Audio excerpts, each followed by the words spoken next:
नमस्कार। आज हम यहाँ पर मुंशी प्रेमचंद जी की कहानी घमंड का पुतला सुनने जा रहे हैं। शाम हो गई थी। मैं सरयू नदी के किनारे अपने कैंप में बैठा हुआ नदी के मज़े ले रहा था कि मेरे फुटबॉल ने दबे पांव पास आकर मुझे सलाम की सलाम किया कि जैसे वह मुझसे कुछ कहना चाहता है। फुटबॉल के नाम से जिस प्राणी का जिक्र किया गया वह मेरा अर्दली था। उसे सिर्फ एक नज़र देखने से यकीन हो जाता था कि यह नाम उसके लिए पूरी तरह उचित है। वह सिर से पैर तक आदमी की शक्ल में एक गेंद था, लंबाई चौड़ाई बराबर। उसका भारी भरकम पेट जिसने उसे दायरे के बनाने में खासा हिस्सा लिया था, एक लंबे कमरबंद में लिपटा रहता था, शायद इसलिए कि वह इंतहा से आगे न बढ़ जाए। जिस वक्त वह तेजी से चलता था, बल्कि यूं कहिए झुड़कता था, तो साफ मालूम होता था कि कोई फुटबॉल ठोकर खाकर लुढ़कता चला आता है। मैंने उसकी तरफ देखकर पूछा, क्या कहते हो? इस पर फुटबॉल ने ऐसी रोनी सूरत बनाई कि जैसे कहीं से पिट कर आया है, और बोला, हुजूर, अभी तक यहाँ रसद का कोई इंतजाम नहीं हुआ। जमींदार साहब कहते हैं कि मैं किसी का नौकर नहीं हूँ। मैंने इस निगाह से देखा कि जैसे मैं और ज़्यादा नहीं सुनना चाहता था। यह असंभव था कि मजिस्ट्रेट की शान में जमींदार से ऐसी गुस्ताखी होती। यह मेरे हाकिमाना गुस्से को भड़काने की एक बदतमीज कोशिश थी। मैंने पूछा, जमींदार कौन है? फुटबॉल की बाँछें खिल गईं। बोला, क्या कहूँ, कुंवर सज्जन सिंह। हुजूर बड़ा ठीठ आदमी है। रात आई है और अभी तक हुजूर के सलाम को भी नहीं आया। घोड़ों के सामने न घास है न दाना। लश्कर के सब आदमी भूखे बैठे हुए हैं। मिट्टी का एक बर्तन भी नहीं भेजा। मुझे जमींदारों से रात दिन साबका रहता था, मगर यह शिकायत कभी सुनने में नहीं आई थी।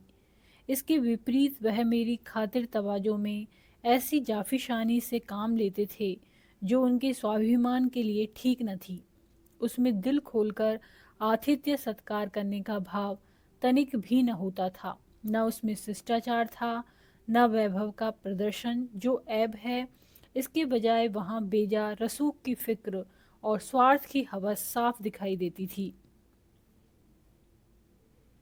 और इस रसूख बनाने की कीमत काव्योचित अतिशोक्ति के साथ गरीबों से वसूल की जाती थी, जिनका बेकसी के सिवा और कोई हाथ पकड़ने वाला नहीं। उनके बात करने के ढंग में वह मुलामियत और आजीजी बरती जाती थी जिसका स्वाभिमान से बैर है, और अक्सर ऐसे मौके आते थे जब इन खातिरदारियों से तंग होकर दिल चाहता था कि काश इन खुशामदी आदमियों की सूरत न देखनी पड़ती। मगर आज फुटबॉल की जवान से यह कैफियत सुनकर मेरी जो हालत हुई, उसने साबित कर दिया कि रोज़ रोज़ की खातिरदारियों और मीठी मीठी बातों ने मुझ पर असर किए बिना नहीं छोड़ा था। मैं यह हुक्म देने वाला ही था कि कुंवर सज्जन सिंह को हाजिर करो कि एकाएक मुझे ख्याल आया कि इन मुफ्तखोर चपरासियों के कहने पर एक प्रतिष्ठित आदमी को अपमानित करना न्याय नहीं है। मैंने अर्दली से कहा, बनियों के पास जाओ, नगद दाम देकर चीज़ें लाओ, और याद रखो कि मेरे पास कोई शिकायत ना आए। अर्दली दिल में मुझे कोसता हुआ चला गया, मगर ऐसे मेरे आश्चर्य की कोई सीमा न रही जब वह वहाँ एक हफ्ते तक रहने पर भी कुंवर साहब से मेरी भेंट न हुई। अपने आदमियों और लश्कर वालों की जवान से कुंवर साहब की डिठाई, घमंड और हेकड़ी की कहानियाँ रोज़ सुना करता, और मेरे दुनिया देखे हुए पेशकार ने ऐसे अतिथि सत्कार शून्य गांव में पड़ाव डालने के लिए मुझे कई बार इशारों से समझाने बुझाने की कोशिश की। गालिबन में पहला आदमी था जिससे यह भूल हुई थी, और अगर मैंने जिले के नक्शे के बदले लश्कर वालों से अपने दौरे का प्रोग्राम बनाने में मदद ली होती तो शायद इस अप्रिय अनुभव की नौबत न आती। लेकिन कुछ अजब बात थी कि कुंवर साहब को बुरा भला कहना मुझ पर उल्टा असर डालता था। यहाँ तक कि मुझे उस आदमी से मुलाकात करने की इच्छा पैदा हुई जो सर्वशक्तिमान अफसरों से इतना ज़्यादा अलग थलग रह सकता है।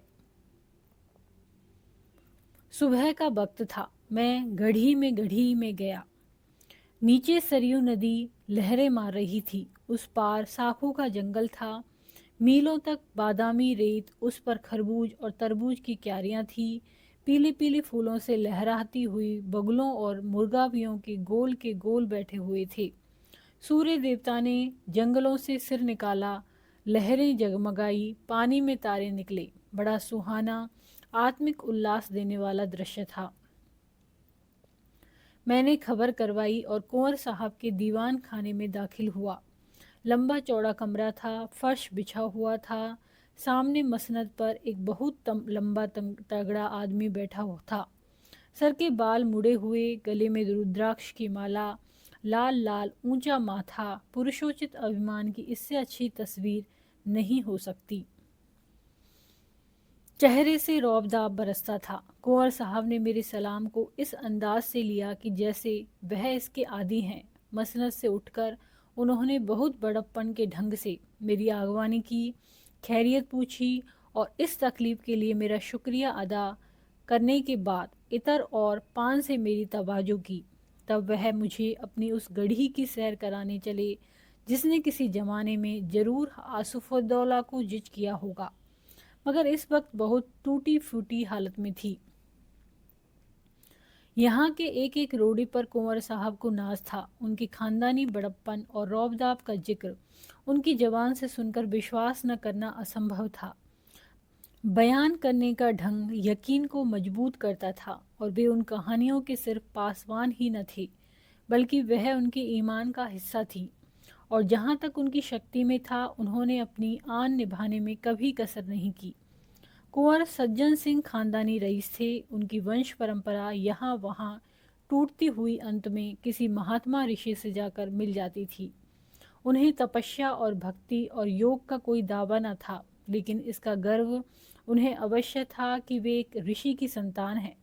पुरखों के जंगली कारनामे भी उनके लिए गर्व का कुछ कम कारण न थे। इतिहास में उनका कहीं जिक्र न हो, मगर खानदानी भाट ने उन्हें अमर बनाने में कोई कसर न रखी थी। और अगर शब्दों में कुछ ताकत है तो यह गढ़ी, रोहतास या कालिंजर के किलों से आगे बढ़ी हुई थी। कम से कम प्राचीनता और बर्बादी के बाह्य लक्षणों में तो उसकी मिसाल मुश्किल से मिल सकती थी, क्योंकि पुराने ज़माने में चाहे उसने मुहासरों और सुरंगों को हेज समझा हो, लेकिन वक्त वह चींटियों और दीमकों के हमलों का भी सामना न कर सकती थी। कुंवर सज्जन सिंह से मेरी भेंट बहुत संक्षिप्त थी, लेकिन इस दिलचस्प आदमी ने मुझे हमेशा के लिए अपना भक्त बना लिया। बड़ा समझदार, मामले को समझने वाला, दूरदर्शी आदमी था। आखिर मुझे उसका बिन पैसों का गुलाम बनना था। बरसात में सरयू नदी इस जोर शोर से चढ़ी कि हजारों गांव बर्बाद हो गए। बड़े बड़े तनावर दरख्त तिनकों की तरह बहते चले जाते थे। चारपाइयों पर सोते हुए बच्चे, औरतें, खूंटों पर बंधे हुए गाय और बैल उसकी गरजती हुई लहरों में समा गए। खेतों में नाव चलती थी। शहर में उड़ती हुई खबरें पहुंची। सहायता के प्रस्ताव पास हुए। सैकड़ों ने सहानुभूति और शौक के अर्जेंट तार जिले के बड़े साहब की सेवा में भेजे। टाउन हॉल में कौमी हमदर्दी की पुरशोर सदाएं उठी और उस हंगामे में बाढ़ पीड़ितों की दर्द भरी पुकारें दब गई। सरकार के कानों में फरियाद पहुंची। एक जांच कमीशन तैयार किया गया। जमींदारों को हुक्म हुआ कि वे कमीशन के सामने अपने नुकसानों को विस्तार से बताएं और उसके सबूत दें। शिवरामपुर के महाराज साहब को इस कमीशन का सभापति बनाया गया। जमींदारों में रेल पेल शुरू हुई। नसीब जागे। नुकसान के तखमीन का फैसला करने में काव्य बुद्धि से काम लेना पड़ा। सुबह से शाम तक कमीशन के सामने एक जमघट रहता। ऑनरेबल महाराजा साहब को सांस लेने की फुर्सत न थी। दलील और शहादत का काम बात बनाने और खुशामद से लिया जाता था। महीनों यही कैफियत रही। नदी किनारे के सभी जमींदार अपने नुकसान की फरियादें पेश कर गए। अगर कमीशन से किसी को कोई फ़ायदा नहीं पहुंचा तो वह कुंवर सज्जन सिंह थे। उनके सारे मौजे सरयू के किनारे पर थे और सब तबाह हो गए थे। गढ़ी की दीवारें भी उसके हमलों से न बच सकी थीं, मगर उनकी जवान ने खुशामद करना सीखा ही न था, और यहाँ उसके बगैर रसाई मुश्किल थी। चुनाचे वह कमीशन के सामने न आ सके। मियाद ख़त्म होने पर कमीशन ने रिपोर्ट पेश की। बाढ़ में डूबे हुए इलाकों में लगान की आम माफ़ी हो गई। रिपोर्ट के मुताबिक सभी सिर्फ सज्जन सिंह वह भाग्यशाली जमींदार थे जिनका कोई नुकसान नहीं हुआ था। कुंवर साहब ने रिपोर्ट सुनी, मगर माथे पर बल न आया। उनके आसामी गढ़ी के सहन में जमा थे। यह हुक्म सुना तो रोने धोने लगे। तब कुंवर साहब उठे और बुलंद आवाज़ में बोले, मेरे इलाके में भी माफ़ी है, एक कौड़ी लगान न लिए जाए। मैंने यह वाक़या सुना और खुद ब खुद मेरी आंखों से आंसू टपक पड़े। बेशक यह वह आदमी है जो हुकूमत और अख्तियार के तूफ़ान में जड़ से उखड़ जाए, मगर झुकेगा नहीं। वह दिन भी याद रहेगा जब अयोध्या में हमारे जादू सा करने वाला कवि शंकर को राष्ट्र की ओर से बधाई देने के लिए शानदार जलसा हुआ। हमारा गौरव, हमारा जोशीला शंकर यूरोप और अमेरिका पर अपने काव्य का जादू करके वापस आया था। अपने कमालों पर घमंड करने वाले यूरोप ने उसकी पूजा की थी। उसकी भावनाओं ने ब्राउनिंग और शैली के प्रेमियों को भी अपनी वफा का पाबंद न रहने दिया। उसकी जीवन सुधा से यूरोप के प्यासे जी उठे। सारे सभ्य संसार ने उसकी कल्पना की उड़ान के आगे सिर झुका दिए। उसने भारत को यूरोप की निगाहों में अगर ज़्यादा नहीं तो यूनान और रोम के पहलू में बिठा दिया था। जब तक वह यूरोप में रहा, दैनिक अखबारों के पत्रे उसकी चर्चा से भरे रहते थे। यूनिवर्सिटियों और विद्वानों की सभाओं ने उस पर उपाधियों की मूसलाधार वर्षा कर दी। सम्मान का वह पदक जो यूरोप वालों का प्यारा सपना और जिंदा आरजू है, वह पदक हमारे जिंदा दिल शंकर के सीने पर शोभा दे रहा था। और उसकी वापसी के बाद उन्हीं राष्ट्रीय भावनाओं के प्रति श्रद्धा प्रकट करने के लिए हिंदुस्तान के दिल और दिमाग अयोध्या में जमा थे। इसी अयोध्या की गोद में श्री रामचंद्र खेलते थे और यहीं उन्होंने वाल्मीकि की जादू भरी लेखनी की प्रशंसा की थी। उसी अयोध्या में हम अपने मीठे कवि शंकर पर अपनी मोहब्बत के फूल चढ़ाने आए थे। इस राष्ट्रीय कर्तव्य में सरकारी हुक्काम भी बड़ी उदारता पूर्वक हमारे साथ सम्मिलित थे। शंकर ने शिमला और दार्जिलिंग के फरिश्तों को भी अयोध्या में खींच लिया था। अयोध्या को बहुत इंतजार के बाद यह दिन देखना नसीब हुआ जिस वक्त शंकर ने उस विराट पांडाल में पैर रखा। हमारे हृदय राष्ट्रीय गौरव और नशे से मतवाले हो गए। ऐसा महसूस होता था कि हम उस वक्त किसी अधिक पवित्र, अधिक प्रकाशवान दुनिया के बसने वाले हैं। एक क्षण के लिए अफसोस है कि सिर्फ एक क्षण के लिए अपनी गिरावट और बर्बादी का ख्याल हमारे दिलों से दूर हो गया। जय जय की आवाज़ों ने हमें इस तरह मस्त कर दिया जैसे महुअर नाग को मस्त कर देता है। एड्रेस पढ़ने का गौरव मुझको प्राप्त हुआ था। सारे पांडाल में खामोशी छाई हुई थी। जिस वक्त मेरी जबान से यह शब्द निकले, ए राष्ट्र के नेता, ए हमारे आत्मिक गुरु, हम सच्ची मोहब्बत से तुम्हें बधाई देते हैं और सच्ची श्रद्धा से तुम्हारे पैरों पर सिर झुकाते हैं। यकायक मेरी निगाह उठी और मैंने एक हष्ट पुष्ट हैकल आदमी को ताल्लुकेदारों की कतार से उठकर बाहर जाते देखा। यह कुंवर सज्जन सिंह थे। मुझे कुंवर साहब की यह बेमौका हरकत, जिसे अशिष्टता समझने में कोई बाधा नहीं है, बुरी मालूम हुई। हजारों आंखें उनकी तरफ हैरत से उठी। जलसे के ख़त्म होते ही मैंने पहला काम जो किया वह कुंवर साहब से इस चीज़ के बारे में जवाब तलब करना था। मैंने पूछा, क्यों साहब, आपके पास इस बेमौका हरकत का क्या जवाब है? सज्जन सिंह ने गंभीरता से जवाब दिया, आप सुनना चाहें तो जवाब दूं? शौक से फरमाइए। अच्छा तो सुनिए। मैं शंकर की कविता का प्रेमी हूँ, शंकर की इज्जत करता हूँ, शंकर पर गर्व करता हूँ, शंकर को अपने और अपनी कौम के ऊपर एहसान करने वाला समझता हूँ, मगर उसके साथ ही उन्हें अपना आध्यात्मिक गुरु मानने या उनके चरणों में सिर झुकाने के लिए तैयार नहीं हूँ। मैं आश्चर्य से उसका मुंह ताकता रह गया। यह आदमी नहीं घमंड का पुतला है, देखें यह सिर कभी झुकता है या नहीं। पूर्णमासी का पूरा चांद सरयू के सुनहरे फर्श पर नाचता था और लहरें खुशी से गलू मिल मिलकर गाती थीं।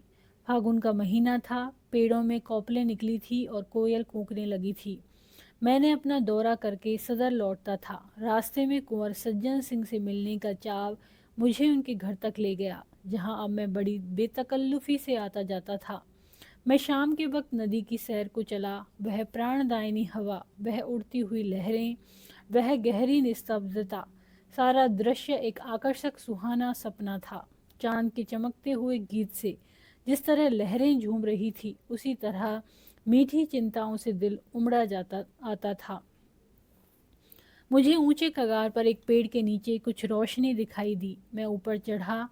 वहां बरगद की घनी छाया में धूनी जल रही थी। उसके सामने एक साधु पैर फैलाए बरगद की एक मोटी जटा के सहारे लेटे हुए थे। उनका चमकता हुआ चेहरा आग की चमक को लजाता था। नीले तालाब में कमल खिला हुआ था। उनके पैरों के पास एक दूसरा आदमी बैठा हुआ था। उसकी पीठ मेरी तरफ थी। वह उस साधु के पैरों पर अपना सिर रखे हुए था, पैरों को चूमता था और आंखों से लगता था। साधु अपने दोनों हाथ उसके सिर पर रखे हुए थे कि जैसे वासना धैर्य और संतोष के आंचल में आश्रय ढूंढ रही हो। भोला लड़का माँ बाप की गोद में आ बैठा था। एकाएक वह झुका हुआ सर उठा और मेरी निगाह उसके चेहरे पर पड़ी। मुझे सकतासा हो गया। यह कुंवर सज्जन सिंह थे। वह सर जो झुकना न जानता था, इस वक्त जमीन छू रहा था। वह माथा जो एक ऊंचे मनसबदार के सामने न झुका, जो एक प्रतापी वैभवशाली महाराज के सामने न झुका, जो एक बड़े देश प्रेमी कवि और दार्शनिक के सामने न झुका, इस वक्त एक साधु के कदमों पर गिरा हुआ था। घमंड वैराग्य के सामने सिर झुकाए खड़ा था। मेरे दिल में इस दृश्य से भक्ति का एक आवेग पैदा हुआ। आंखों के सामने से एक पर्दा सा हटा और कुंवर सज्जन सिंह का आत्मिक स्तर दिखाई दिया। मैं कुंवर साहब की तरफ से लिपट गया और बोला, मेरे दोस्त, मैं आज तक तुम्हारी आत्मा के बड़प्पन से बिल्कुल बेखबर था। आज तुमने मेरे हृदय पर उसको अंकित कर दिया कि वैभव और प्रताप, कमाल और शोहरत, यह सब घटिया चीज़ें हैं, भौतिक चीज़ें हैं। वासनाओं में लिपटे हुए लोग इस योग्य नहीं कि हम उनके सामने भक्ति से सिर झुकाएं। वैराग्य और परमात्मा से दिल लगाना ही वे महान गुण हैं जिनकी ड्योढ़ी पर बड़े बड़े वैभवशाली और प्रतापी लोगों के सिर भी झुक जाते हैं। यही वह ताकत है जो वैभव और प्रताप को, घमंड की शराब के मतवालों को और जड़ाऊ मुकुट को अपने पैरों पर गिरा सकती है। ये तपस्या के एकांत में बैठने वाले आत्माओं, तुम धन्य हो कि घमंड के पुतले भी पैरों की धूल को माथे पर चढ़ाते हैं। कुंवर सज्जन सिंह ने मुझे छाती से लगाकर कहा, मिस्टर बागले, आज आपने मुझे सच्चे गर्व का रूप दिखा दिया और मैं कहता हूँ कि सच्चा गर्व सच्ची प्रार्थना से कम नहीं। विश्वास मानिए, मुझे इस वक्त ऐसा मालूम होता है कि गर्व में भी आत्मिकता को पाया जा सकता है। आज मेरे सिर में गर्व का जो नशा है वह कभी नहीं था। धन्यवाद। यदि ये कहानी आपको पसंद आती है तो इसको लाइक करें, चैनल को सब्सक्राइब करें, कमेंट करें और शेयर करें। धन्यवाद।